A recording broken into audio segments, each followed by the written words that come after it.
Good afternoon. Okay, karong hapon, I'm making a sauce para sa akong pritong fish. So, mo ni siya yung mga ingredients. Frozen chili pepper. I got this from last year. So, that is how I save it. I-freeze lang. Kaya during winter time, walang mapagbilhan itong Asian or a Thai pepper. And I use some lime and fish sauce. And I had sugar earlier. Wala na, empty na.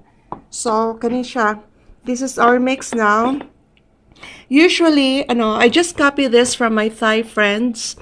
Usually, they bake the pepper.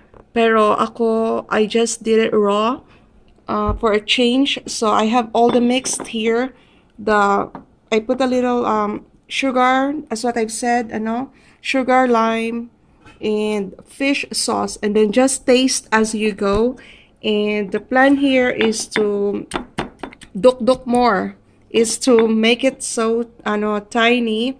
So I have to work on that more.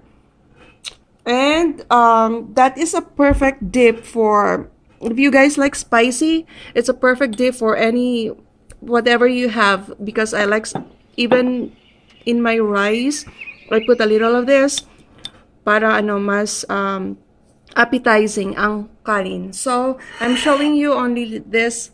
May pritong isda tayo. Of course, head is live. So, isasawsaw ko to siya dito. Yun. So, if you guys like spicy, and you have this ingredients, there you go. Another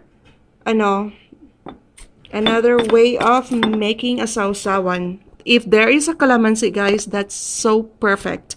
Pero guys, and happy eating, whatever you're eating. Take care. Bye.